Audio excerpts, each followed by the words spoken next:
Seorang wanita menyelinap masuk ke sebuah rumah asing sambil menggenggam obeng. Di dalam ia mendapati sebuah keluarga tengah berkumpul dan sosok ibu di tengah mereka punya wajah yang benar-benar identik dengan wajahnya sendiri. Dan ya, apa yang sebenarnya terjadi? Untuk menjawabnya, kita perlu mundur dulu ke beberapa minggu sebelumnya, tepat ke titik awal semua ini bermula. Saat itu, dunia sains tengah diguncang perdebatan sengit soal kemungkinan keberadaan dunia paralel. Sebagian ilmuwan yakin bahwa di semesta lain, kehidupan bisa berjalan dengan cara yang sama sekali berbeda dari yang kita kenal, sementara sebagian lainnya justru percaya dunia-dunia itu adalah salinan persis dari alam semesta kita, lengkap dengan orang-orang dan peristiwa yang identik. Perdebatan inilah yang jadi latar belakang kehidupan seorang wanita fisikawan bernama Jane Chandler.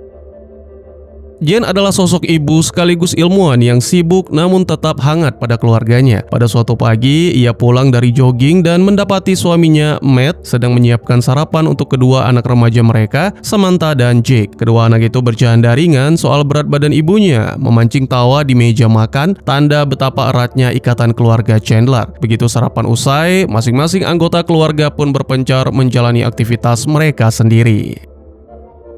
Jane tiba di laboratorium, tempat asistennya Rex sudah menunggu untuk melanjutkan penelitian mereka tentang teleportasi. Sayangnya, atasan sekaligus donatur mereka kesal dengan lambannya kemajuan proyek dan hanya memberi waktu 1 bulan untuk membuahkan hasil nyata. Tak mau membuang waktu, Jane dan Rex segera memulai eksperimen dengan meletakkan sebuah apel ke dalam bilik teleportasi lalu menaikkan daya mesin secara bertahap sehingga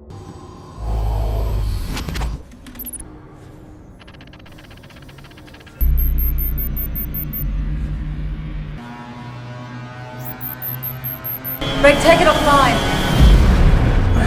hasilnya mengecewakan. Apel itu tetap berada di tempatnya semula, tak berpindah sedikit pun. Merasa gagal, Jane menemui Matt di tepi danau, tempat favorit mereka berdua untuk melepas penat sepulang kerja. Di sana, ia menumpahkan kekecewaannya soal eksperimen yang tak kunjung berhasil. Matt, seperti biasa, berusaha menenangkan istrinya dan meyakinkan bahwa Jane adalah ilmuwan berbakat yang cepat atau lambat pasti akan menemukan solusi.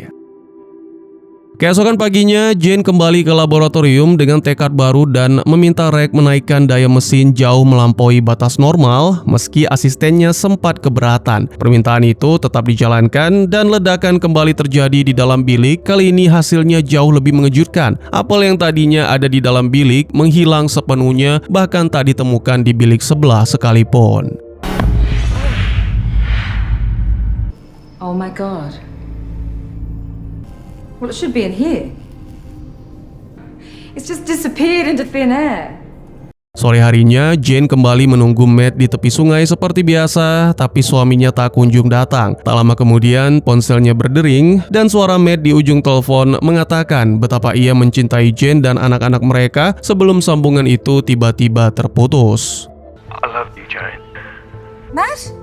Panik, Jane bergegas pulang sambil terus mencoba menghubungi Matt kembali, namun tak ada jawaban. Begitu tiba di sebuah lokasi kecelakaan yang mengerikan, ia langsung menyadari korbannya adalah Matt. Dan meski tim medis berusaha menolong sekuat tenaga, semuanya sudah terlambat. Matt telah pergi untuk selamanya.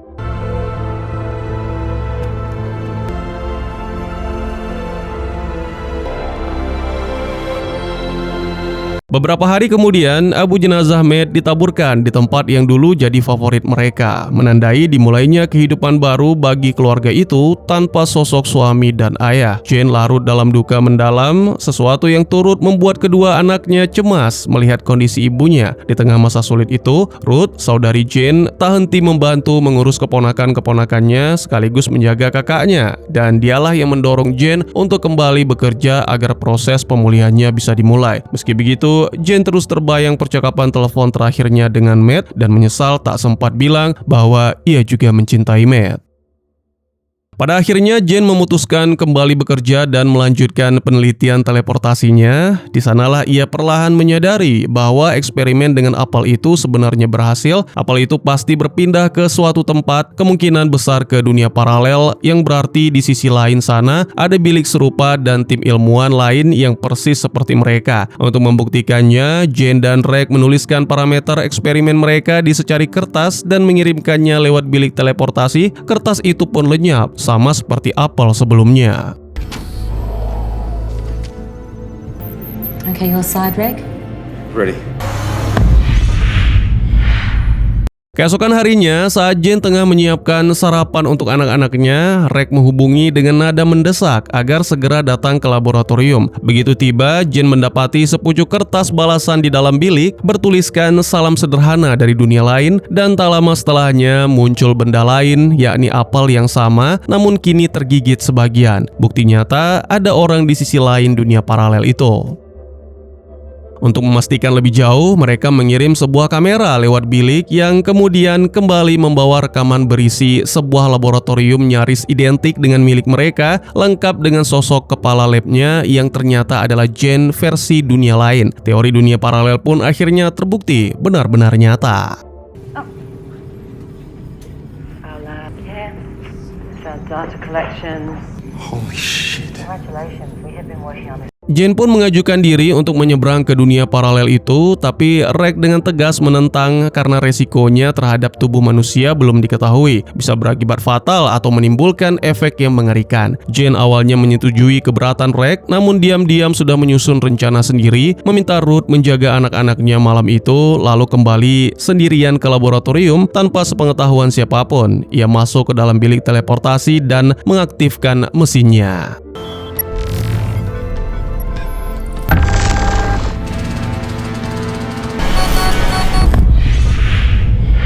Jane tersadar di sebuah laboratorium asing di dunia yang benar-benar berbeda, lalu melangkah keluar dan terpukau melihat kota yang terasa familiar sekaligus asing baginya. Tanpa pikir panjang, ia menuju ke tepi danau, tempat yang sama seperti di dunianya sendiri, dan di sanalah ia melihat sosok yang tak disangka-sangka. Matt hidup dan berdiri di depannya. Matt membeku kaget melihat kehadiran Jane, sementara Jane sendiri tak kalah terkejut mendapati suaminya masih bernyawa, sampai Matt sempat meragukan apakah yang ia lihat benar-benar nyata, sebab di dunia ini Jane lah yang telah meninggal. Jane meyakinkan Matt bahwa dirinya nyata, lalu menyebut nama anak-anak mereka, tapi Matt malah bingung karena di dunia ini ia dan Jane tak pernah punya momongan sama sekali. Jane pun menjelaskan semua tentang penelitiannya, termasuk terobosan besar yang berhasil ia capai, dan menceritakan bahwa di dunianya sendiri Matt tewas dalam kecelakaan mobil. Sebagai balasan, Matt mengungkapkan bahwa Jane versi dunia ini juga meninggal dengan cara yang sama. Diliputi haru, keduanya berpelukan erat dan Matt kemudian memohon agar dibawa ke dunia asal Jane. Tak berselang lama, mereka berdua tiba kembali di laboratorium dunia asal Jane, di mana Reg langsung terkejut bukan main melihat Matt yang seharusnya sudah tiada. Reg memperingatkan Jane bahwa memindahkan manusia antar dunia bukan perkara sepele, dan mempertanyakan bagaimana caranya menjelaskan kemunculan Matt yang tiba-tiba pada semua orang yang meyakini ia sudah tewas. Meskipun begitu, Jane tetap yakin semuanya bisa diatasi perlahan-lahan. Sesampainya di rumah, Jane mengirim Ruth pulang lebih dulu sebelum duduk bersama anak-anaknya, menjelaskan seluruh penelitiannya tentang teleportasi dan dunia paralel, lalu mengungkap kabar mengejutkan bahwa ia berhasil menemukan ayah mereka masih hidup dari dunia lain. Mendengar Matt ada di dalam mobil, Samantha dan Jake langsung berlari keluar, tapi mobil itu kosong. Tepat saat mereka mengira ibunya sudah kehilangan akal sehat, Samantha justru melihat Matt berdiri tenang di bawah sebatang pohon, mengamati dunia barunya, dan anak-anak segera berlari memeluk ayah mereka dengan penuh haru.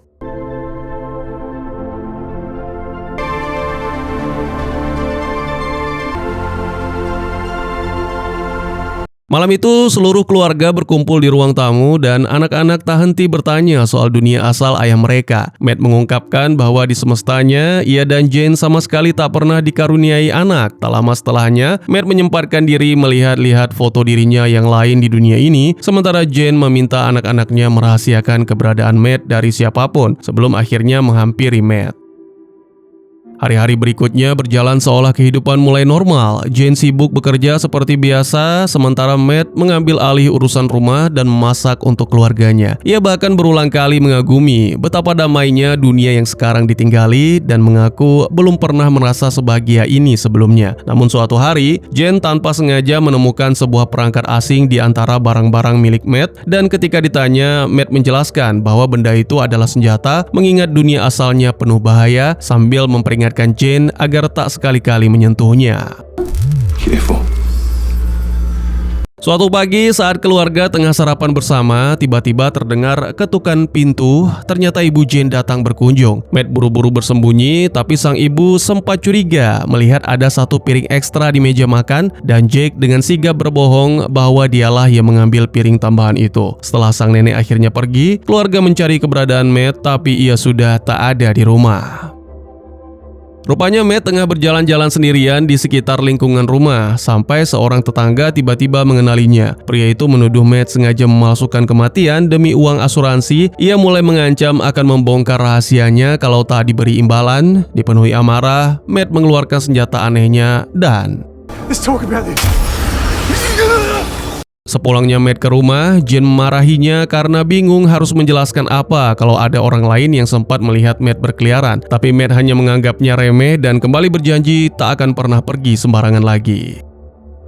Beberapa waktu kemudian, Jane terbangun dan mendapati sisi tempat tidur suaminya kosong, lalu turun ke bawah dan menemukan Matt berdiri diam-diam di kamar Samantha mengawasi putrinya yang tengah tertidur. Pemandangan itu membuat Jane merasa tidak nyaman, dan ketika ia mempertanyakan, Matt beralasan hanya belum terbiasa memiliki anak. Keesokan harinya, sepulang kerja, Jane mendapati mobil polisi terparkir dekat rumahnya. Seorang petugas bertanya apakah Jane melihat sesuatu yang mencurigakan sebab seorang pria baru saja ditemukan tewas di taman. Jane mengaku tidak tahu menahu, meski sesampainya di rumah ia tetap menceritakan kabar itu ke Matt yang pura-pura tak mengetahui apapun. Pagi berikutnya, Jane mendengar suara Matt membentak Samantha karena lukisan potret dirinya yang dianggap sebagai ejekan, sebelum akhirnya pergi begitu saja meninggalkan kamar dengan marah. What is that? It's really nothing. Can you give it What back? is this? Jane pun menenangkan putrinya yang syok sembari menjelaskan bahwa Matt masih dalam proses beradaptasi dengan dunia mereka. Tapi kedua anaknya justru bersikeras. Sosok Matt sangat berbeda dari ayah mereka yang dulu, bahkan menegaskan bahwa ibunya sebenarnya tidak benar-benar mengenal pria itu. Jane kemudian berbicara empat mata dengan Matt yang meminta maaf atas sikapnya dan merasa makin tak tenang. Jane mengusulkan agar anak-anak sementara tinggal di rumah nenek mereka, tapi ketika Jane bertanya apakah Matt benar-benar bahagia tinggal di sini, Matt malah balik menuduh Jane berusaha menyingkirkannya dan bertanya apakah itu semacam ancaman. Keesokan harinya, setelah Jane mengantar anak-anak ke rumah Ruth, Matt meneleponnya dan bertanya apakah Reg akan ada di laboratorium nanti. Jane menjawab tentu saja, karena Reg asistennya. Tapi Matt malah merespon bahwa Reg sebenarnya jauh lebih dari itu bagi Jane, sebuah kalimat yang justru membuat Jane semakin ketakutan. Sesampainya di laboratorium, Jane mengaku pada Reg bahwa ia mulai takut pada sosok Matt yang sekarang dan minta dikirim ke dunia asal Matt untuk mencari tahu tentang kehidupannya. Reg pun menyetujui, serta menyiapkan bilik teleportasi untuknya.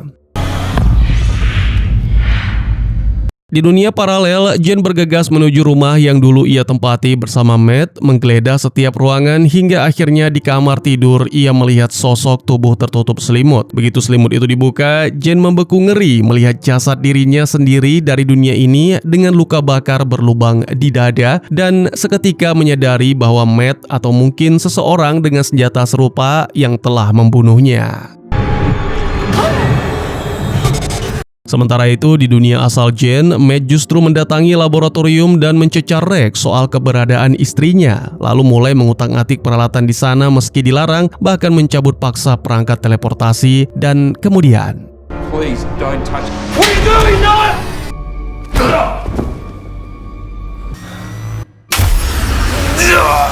Jane yang berusaha kembali ke dunianya sendiri hanya mendapati bilik teleportasi terus menampilkan kegagalan, dan setelah mencobanya berulang kali tanpa hasil, ia akhirnya menyadari apa yang sebenarnya terjadi. Keletihan, Jane pun tertidur begitu saja di atas meja laboratorium sebelum akhirnya dihampiri oleh Reg versi dunia ini. Mereka berbincang dan Reg sempat bersikap begitu mesra mengungkap fakta bahwa keduanya pernah menjalin hubungan gelap di dunia tersebut. Rek kemudian menyebutkan bahwa ia diam-diam sedang mengembangkan mesin teleportasi sendiri di rumahnya dan membenarkan saat Jane bertanya apakah alat itu benar-benar ada. Keduanya segera menuju rumah Rek, tempat Jane memperbaiki mesin itu memakai parameter dari dunianya sendiri, lalu langsung mengujinya dan percobaan itu berhasil membawa Jane bersama Rek berpindah dunia. Namun begitu keduanya tiba di rumah Jane dan menyelinap masuk, Jane justru mendapati versi lain dari dirinya tengah makan dengan damai bersama Matt dan anak-anak, tanda mereka telah mendarat di dunia yang keliru. I'm very We're sorry. very, very close. Greg's nearly there.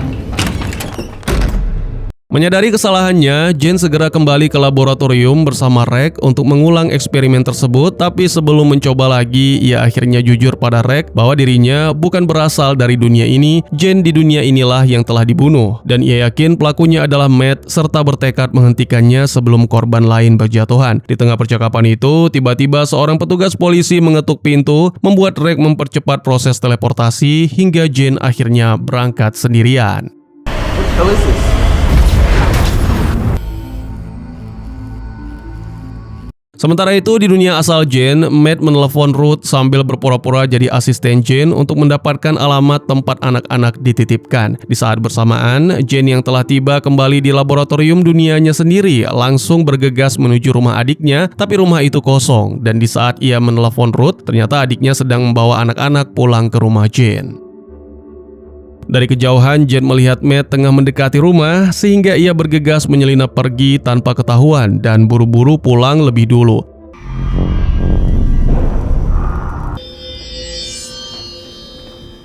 Begitu sampai, ia menemui anak-anaknya, menceritakan semua yang terjadi, lalu memerintahkan mereka mengunci pintu dan bersembunyi.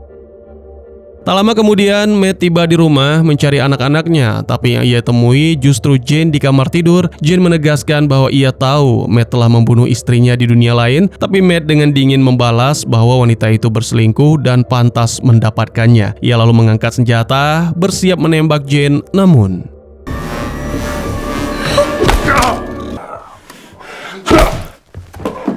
keluarga itu kemudian mengikat Matt, membawanya ke laboratorium dan mengaktifkan mesin untuk mengirimnya kembali ke dunia asal sebelum benar-benar hilang. Matt sempat mengutuk Jane dan bersumpah akan kembali membalas dendam, namun alih-alih tiba di dunianya sendiri, Matt justru terdampar di sebuah dunia gelap yang dipenuhi labirin tanpa ujung.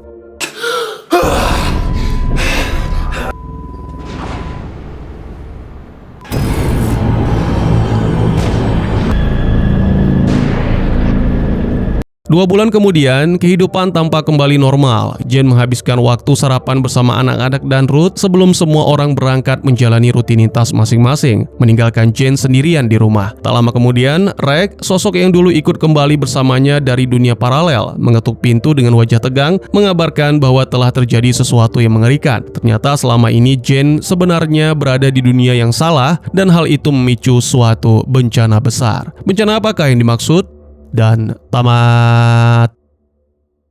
Yang kebingungan, Anda tidak sendirian, sebab film ini memang sengaja tidak menjelaskan apapun secara gamblang di detik-detik terakhirnya. Bahkan, salah satu media menilai ending film ini terasa terlalu rapi dan ambigu, mengingatkan pada cara Inception menutup cerita gara-gara sistem navigasi antar dunia yang memang didesain enggak pernah presisi. Jadi, mari kita bongkar pelan-pelan dunia mana sebenarnya tempat Jane akhirnya menetap, siapa sebenarnya Matt yang berhasil dikalahkan di klimaks, dan kenapa Rek muncul lagi membawa kabar yang mengerikan di detik-detik penutup. Sebagai pengingat, pada akhir cerita, keluarga Jane berhasil melumpuhkan Matt yang ternyata seorang pembunuh, kemudian memaksanya kembali melalui mesin teleportasi dengan harapan ia terkirim pulang ke dunia asalnya. Alih-alih tiba di rumah, Matt justru terdampar di sebuah dunia gelap yang dipenuhi labirin tanpa ujung, bukti bahwa alat tersebut memang tidak pernah benar-benar akurat menentukan tujuan. 2 bulan berlalu, kehidupan Jane tampak kembali tenang, hingga Rek tiba-tiba muncul dengan wajah panik dan mengungkap satu kenyataan yang mengguncang seluruh hal yang mereka rayakan selama ini, bahwa Jane sebenarnya berada di dunia yang salah. Pertanyaannya, dunia yang salah itu sebenarnya dunia yang mana? Sepanjang film, penonton hanya diperkenalkan pada 2 dunia secara eksplisit, yaitu dunia asal Jane dan dunia asal Matt yang ia bawa pulang. Namun apabila ditelusuri lebih detail, sebenarnya terdapat 6 dunia paralel berbeda yang turut terlibat dalam keseluruhan cerita, meski sebagian besar tidak pernah dijelaskan secara langsung. Penjelasan dapat dimulai dari dunia yang paling jelas terlihat dalam cerita, dunia asli Jane, tempat ia lahir dan tinggal bersama keluarga aslinya disebut Alpha World. Sementara Matt yang ia jemput dan bawa pulang berasal dari Beta World, yaitu dunia paralel pertama yang berhasil dihubungi melalui eksperimen apel dan secari kertas. Di Beta World itulah versi lain dari Jane diam-diam menjalin hubungan dengan Reg versi dunia tersebut. Sebuah detail perselingkuhan yang menjadi motif tersembunyi di balik alasan Matt Beta membunuh istrinya sendiri di dunia itu.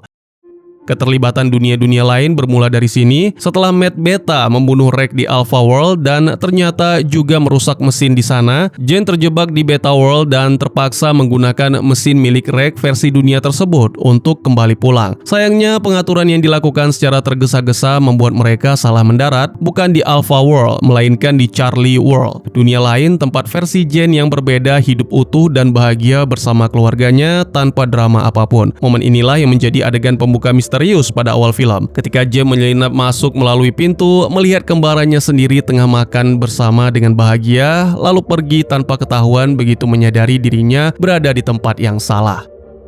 Menyadari kesalahan tersebut, Jane dan Reg Beta kembali ke laboratorium untuk mencoba sekali lagi. Namun upaya kedua ini pun kembali meleset, dan kali ini Jane mendarat di Delta World, dunia yang kondisinya nyaris identik dengan Alpha World, sehingga Jane sama sekali tidak curiga bahwa dirinya berada di tempat yang salah. Pada titik inilah sebagian besar alur cerita yang diikuti sebenarnya berlangsung, bukan di dunia asli Jane, melainkan di dunia kembarannya yang nyaris serupa. Bagian ini merupakan titik paling mengejutkan dari keseluruhan. Matt yang dihadapi Jane sepanjang paruh kedua cerita yang membunuh tetangga dan Reg yang mengintai Samantha tidur hingga akhirnya dilumpuhkan Jake dengan tongkat baseball pada klimaks cerita ternyata bukan Matt Beta yang asli, melainkan Matt Echo atau Matt lain dari Echo World yang kebetulan telah lebih dulu meneror keluarga di Delta World tersebut sebelum Jane tiba di sana. Dengan kata lain, Matt Beta yang asli yang benar-benar dibawa pulang oleh Jane dari eksperimen pertamanya tidak pernah benar-benar dikalahkan. Begitu keluarga berhasil melumpuhkan Matt Echo, mereka mengira telah mengirimnya pulang ke dunia asal melalui mesin teleportasi. Padahal alat tersebut kembali meleset dan mengirimnya ke dunia acak lain yang disebut F-World, yaitu gambaran dunia gelap dan penuh labirin yang sempat terlihat sekilas pada akhir cerita. Dengan demikian, kemenangan yang terasa memuaskan pada klimaks itu pun sebenarnya berakhir dengan ketidakpastian, sebab tidak ada yang benar-benar mengetahui kemana Matt Echo berakhir. 2 bulan kemudian, Reg Beta yang sejak awal ikut kembali bersama Jane dan tinggal di dunia yang mereka kira sebagai rumah sendiri, akhirnya menyadari kejanggalan tersebut dan mengungkap semuanya. Hal yang membuat ending ini terasa lebih menyeramkan adalah fakta bahwa Jane menghabiskan waktu berbulan-bulan di Delta World, yang berarti Matt Beta, ancaman asli yang sesungguhnya, masih bebas berkeliaran di Alpha World, dunia asli Jane, bersama keluarga dan orang-orang yang benar-benar ia cintai tanpa pernah benar-benar dihentikan. Pertanyaan berikutnya adalah kemana perginya Jane versi Delta World yang asli, yang seharusnya hidup di rumah tersebut. Film sama sekali tidak menjawab hal ini, sehingga membuka kemungkinan bahwa dirinya terjebak di Echo World atau mengalami nasib serupa di dunia lain, tanpa pernah mengetahui bahwa hidupnya telah diambil alih oleh orang lain. Ketidakjelasan inilah yang membuat ending terasa jauh lebih gelap dibandingkan sekedar plot twist biasa, sebab intinya betapa mudah identitas dan realitas seseorang tertukar tanpa disadari sama sekali. Jika dicermati, ending seperti ini sebenarnya sejalan dengan visi sang sutradara sendiri. John V. Soto mengaku terinspirasi oleh film-film seperti Primer dan Monsters yang membuktikan bahwa cerita fiksi ilmiah kompleks dapat dibuat tanpa budget besar, dan pengaruh itu terasa melalui cara film ini sengaja membuat penonton meragukan kepastian alih-alih memberikan penutup memuaskan. Pada akhirnya, film ini adalah tentang mengenai betapa berbahayanya usaha membalikkan takdir melalui Saints, sebab yang diperoleh Jane bukanlah jawaban, tapi jebakan multi-universe yang jauh lebih rumit dibandingkan masalah awalnya. Jadi bagaimana menurut kalian? Mungkin segitu saja teman-teman, terima kasih buat yang sudah menyaksikan. Silahkan memberikan komentar, bertanya, ataupun merequest kira-kira film apa yang menarik untuk dibahas. Bisa lewat kolom komentar, atau buat yang malu-malu bisa via DM ke Instagram saya di @tegugusto. Insya Allah pasti akan dibaca. Mari kita jadikan kolom komentar sebagai sarana penambah wawasan dan menciptakan jalinan persaudaraan, bukan malah menjadikannya sebagai tempat pembulian sehingga menciptakan permusuhan. Jangan lupa untuk dukung terus channel ini dengan cara share, like, dan subscribe, karena dukungan dari kalian sangat berharga bagi saya demi perkembangan channel ini. Saya Gusto, sampai jumpa di video selanjutnya. Tetap semangat, tetap bersyukur setiap hari. Dadah!